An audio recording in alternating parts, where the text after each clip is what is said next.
strategic region series. This is our next series, and this is a Central Asian region. Okay, a strategic region. I say it is Central Asian region. Uh, you have 5 fingers, so I will discuss most of things using 5 facts, 5 statement, 5 principles. Everything I will discuss using 5 things. Like Caspian Sea is surrounded by how many countries? 5 countries. Okay, how many countries are in this region, Central Asian region? 5 countries.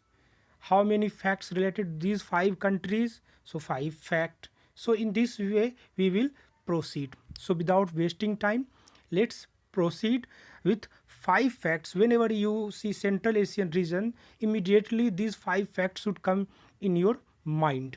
Okay, so first fact is that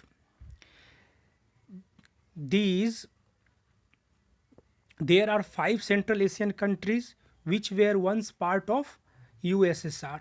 Okay, after collapse of USSR, these 5 new independent country born. First fact. Okay, so there are five Central Asian country once part of erstwhile USSR. After disintegration 1991, they got independent. Second fact, all Central Asian countries are landlocked. Okay, when I use the word landlocked, it has conceptual meaning. Okay, it has it has some additional meaning. Okay, we will discuss later on. So, so all 5 countries are landlocked. And third fact is Kazakhstan is one of the Central Asian country which is the largest landlocked country of the world. Kazakhstan is the largest landlocked country of the world. Okay, and there is a second country, Uzbekistan, which is also a Central Asian country. Okay, it is a doubly landlocked country. There are only 2 countries in the world, okay, which are doubly landlocked. One is Uzbekistan and one is in Europe. You Google it and write it in my comment section. I will tell you. uh, but I want to also search. You go and Google it. Okay, search it. There are only two doubly landlocked country. Okay, uh, and one is Uzbekistan. And third, first fact, I said you, 5 Central Asian country got independence in 1991 after disintegration of USSR. Before they were part of second Kazakh. All Central Asian countries are landlocked countries. Third fact, I said Kazakhstan is the largest landlocked country. Fourth fact, I said Uzbekistan is the doubly landlocked country. And fifth fact is Turkmenistan. Okay, see, I am discussing everything in order. Kazakhstan, largest landlocked country. Uzbekistan, doubly landlocked country. And Turkmenistan is the most peaceful country among all these 5 countries, very neutral country. Okay, so where when there will be some question that which of the following country is the member of SCO, so they will not take part in any organization. They will avoid as much as possible to take part in any political organization. Okay, military organization, some alliances. So they are basically neutral country, very peaceful country. So these 5 fact, hope 5 Central Asian country once part of USSR, all are landlocked countries. Second fact. Third, Kazakhstan is the largest landlocked country of the world. Fourth fact, Uzbekistan is doubly landlocked country. And fifth fact is Turkmenistan is the most peaceful country of this region. Okay, so I hope with this fact we should start this region.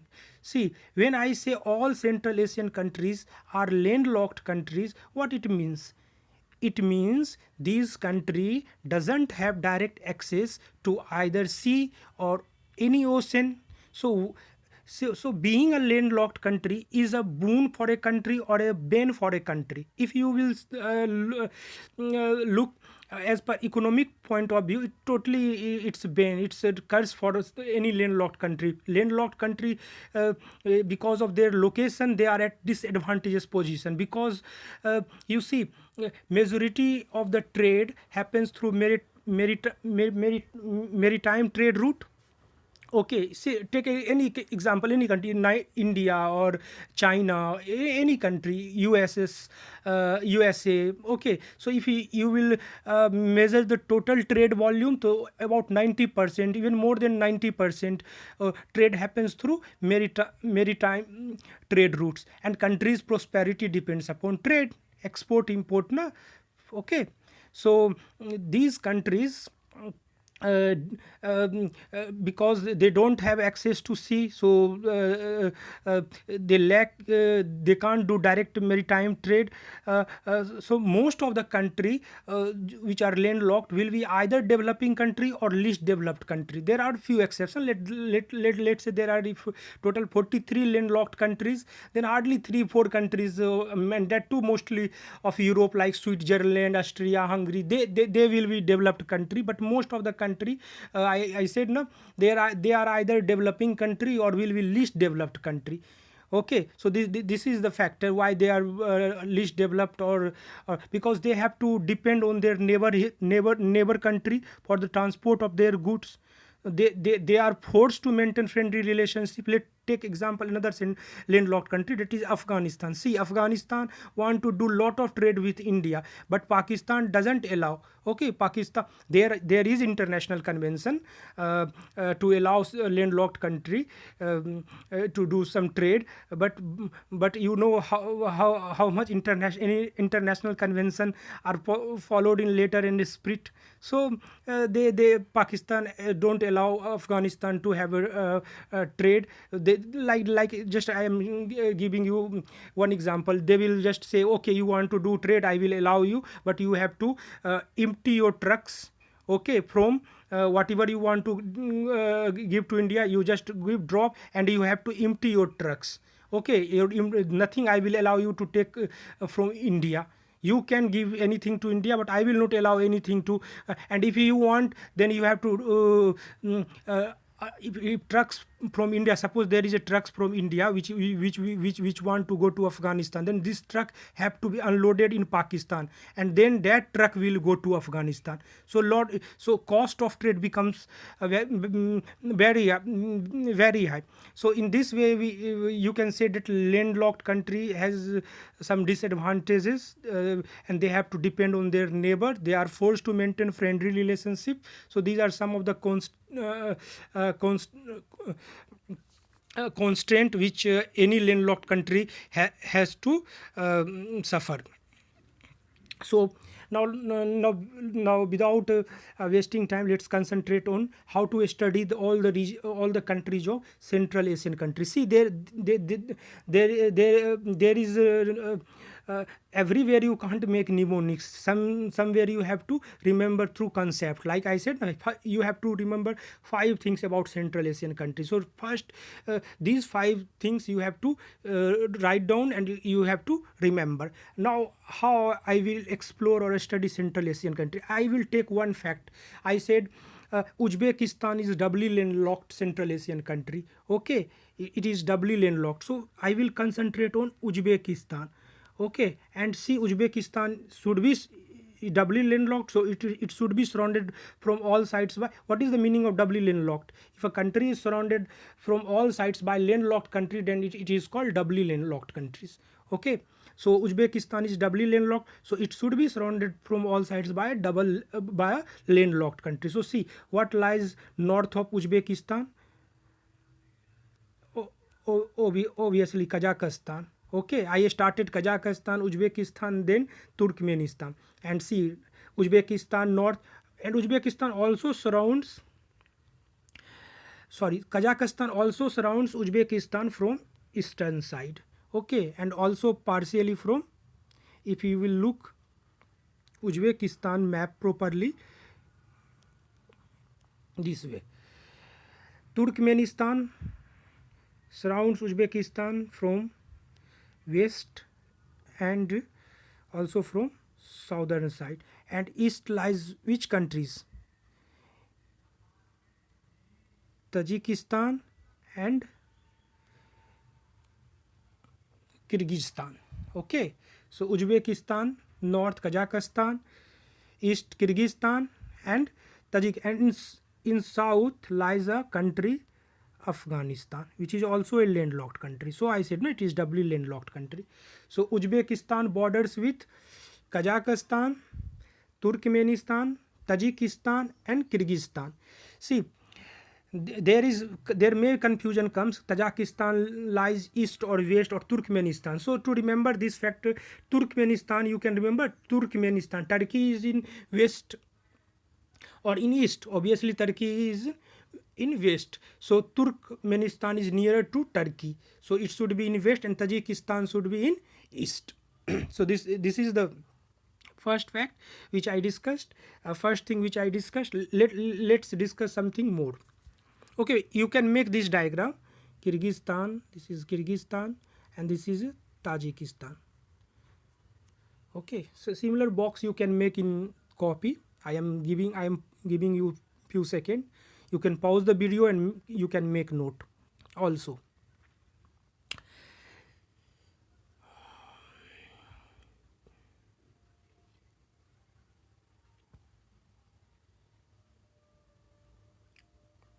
Okay.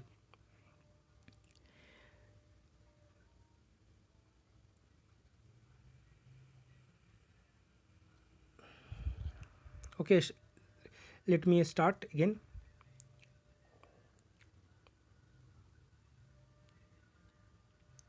Let me explore this sea, Caspian Sea. Okay.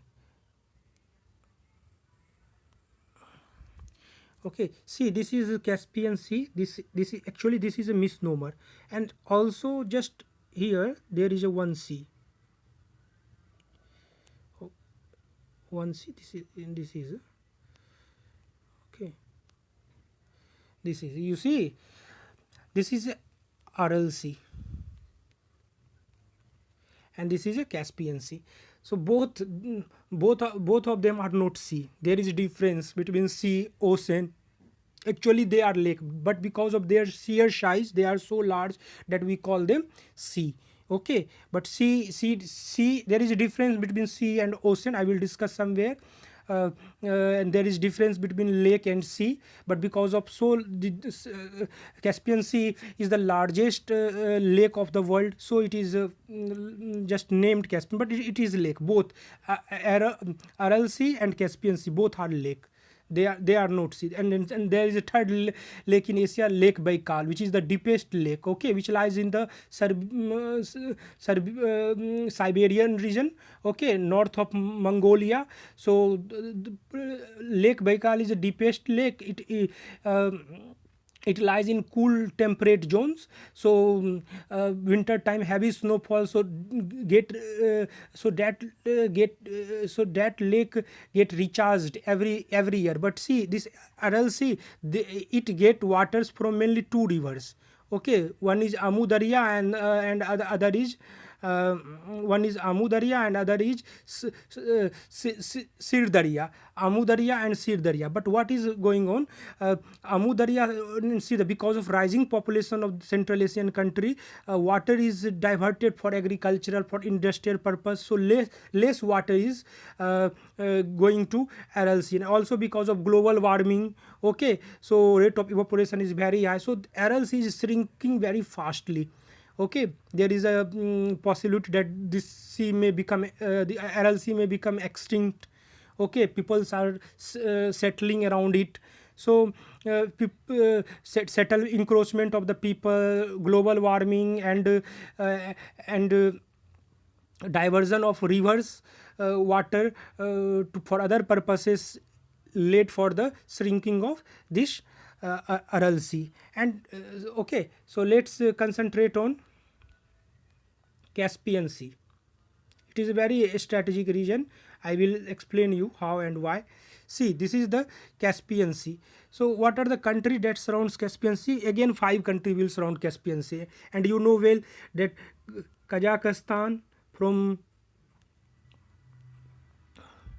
Central Asian and Turkmenistan. These two countries will surround. So from north also Kazakhstan is from north, and from east side, two countries. Okay, Kazakhstan, and Russia is surrounding Caspian Sea from this direction. And Azerbaijan, there is a one more country, Azerbaijan, which surrounds, and Iran from south. So Caspian Sea is surrounded by Iran, Azerbaijan, Russia, Kazakhstan, and Turkmenistan. So these five countries surround. There is a one more country here, Armenia. Okay, see, here is one more country, Armenia. It is a landlocked country. Okay, Armenia is a landlocked country. I have given you examples of so many landlocked countries. Okay, and you have discussed Georgia borders with Black Sea, doesn't border with Caspian Sea. So this region is very strategic region. This region, do you know, it is called Caucasus region. Caucasus region. Okay, this region is very important because this region shares boundary with, this side is Black Sea and this side is Caspian Sea. Okay, so Caucasus mountain lies in this region, and it is a cultural divide. Caucasus mountain, the culture from this side will be different from this side, as Vindhyas is a cultural divide in India. Okay, Dravidian culture and Vedic culture. So similarly, this Caucasus mountain is also a cultural divide in this region. Okay, and three countries lies in this region, Caucasus region: Georgia, Armenia, Azerbaijan, and also some part of Russia. There were early problems in Russia, and then there is one ethnic group, Chechens. They were the Muslims where we were living, and they were Orthodox Muslims. They were involved in terrorism in Russia. So that were also in news during I think these are very old now. Their Chechens problems are not very much in Russia. It has almost been solved. So you have to know Chechens, who were the Chechens. UPSC generally asks questions of not terrorist organizations but ethnic groups. Chechens are also ethnic groups who are Muslims. So UPSC generally asks question. See, UPSC will never ask you LTT about Jaish-e-Mohammed or about Hezbollah. Okay, so the UPSC, Al Qaeda, UPSC don't want to make popular such organization. Okay, they are infamous organizations. UPSC don't waste time on such organizations. But yes, UPSC asks question related to ethnic groups. There are differences between ethnic group and tribes. There is differences between races and ethnic groups. Okay, just I am giving one example. What is difference between race and ethnic group? Suppose I am telling that in America, okay, even blacks are Americans, white are Americans. So but black and white are two races, but both belongs to same ethnicity, that is American ethnicity. Okay, so ethnicity involves common religion, language, culture. Okay, so many things become common. People get binded by so many other identities. So that identity of people speak, they will speak common language, they will may follow some common religion, they will celebrate some common festivals. Okay, there will be cultural coherence. So we will call those groups as an ethnic groups, like Chechens were the ethnic groups in Russia. Okay, similarly there are many ethnic groups around the world, like Rohingyas. They are also the ethnic groups in Myanmar. Similarly is Uyghurs are also, they are also Muslim. They are ethnic groups in Xinjiang province of China. And there is also one ethnic group, Kurd. They are spread in various countries, like they are in Iraq, they are in Syria, also some Kurds are in Turkey. Okay, and even Armenia. So Kurds are also ethnic group. So you basically sometimes ask the name Kurds belongs to which country, Rohingyas belong to which, Uyghurs were in news belongs to which country, or they can give you in some Chechens belongs to which country. So they will give you some match the flowing like things. So be ready to notice if some ethnic groups props up in news, you have to be cautious and you have to remember those ethnic groups. So move forward. See, I said this is a strategic reason. So let me explain why this is a strategic reason. Okay, I am telling this is a strategy in with relation to India. Each region I am discussing is a strategic relation with relation with respect to India. Okay, see, India has a two policy. One, immediate neighborhood policy, and other is extended neighborhood policy. Okay, what is immediate neighborhood policy? You see, SARC is what? India's immediate neighborhood policy. Okay, but what is India's extended neighborhood policy? Okay, so extended neighborhood policy you can define in a single line that it is a omnidirectional. Okay, and east west north south, east west north south. Okay, omnidirectional, 360 directional, omnidirectional engagement of India. That engagement can be military engagement, economic engagement, cultural engagement, political engagement. Okay, so omnidirectional engagement of India beyond South Asia. Okay, omnidirectional engagement of India beyond immediate neighbor, beyond SARC is what? It will be the part of India's extended neighborhood policy. And Central Asian region uh, is a significant corner in our extended neighborhood policy. Okay, it is a most significant corner, it is a most important pillar because of many reasons. Let me explore some of the things. See, there is a proposed pipeline project, natural gas, which is called TAPI. Okay, proposed natural gas pipeline project which is called TAPI. T Turkmenistan. I said Turkmenistan neutral country, but TAPI is a complete economic project. Okay, no, it's not political organization. So TAPI, Turkmenistan take part. So Turkmenistan, Afghanistan, Pakistan, and India. Okay, so this is the TAPI project. It is a natural gas line project. Okay, so this region, Central Asian region, becomes important for energy security of India. See, another dimension of this also. This pipeline is very slow because of turbulences in Afghanistan, in even in Pakistan. Okay, so let me explore some other facts. There is an organization called SCO. Okay, there is a organization called SCO. See, almost all Central Asian countries are the part of Shanghai Cooperation. Or Kazakhstan is part of SCO. Okay, Kazakhstan, Kyrgyzstan, Tajikistan, Uzbekistan. Who will be not part of SCO? Obviously, Turkmenistan. I said na, it is a neutral country. And Russia, China, and India and Pakistan. So these four Central Asian countries, excluding Turkmenistan, Russia, China. So okay, they're two neighbor country, and Pakistan, India. So total 4 to 6 to 8.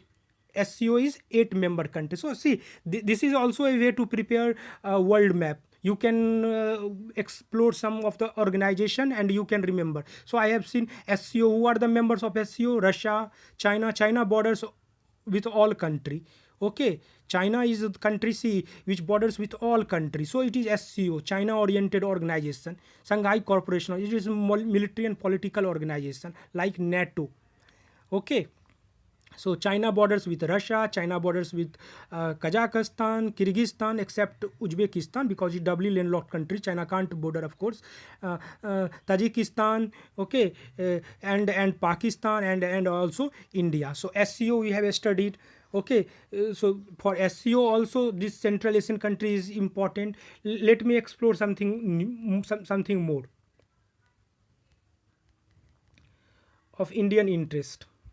See, there is a country Tajikistan. I said and well, there is a problem in India. Okay, this is called Pak occupied Kashmir, and China has occupied this portion. This is Aksai Chin. Okay, this is occupied by China, and this is occupied by Pakistan. See, if there something problems happens, and this region is a line of control, almost boiling region, and this is the international relation.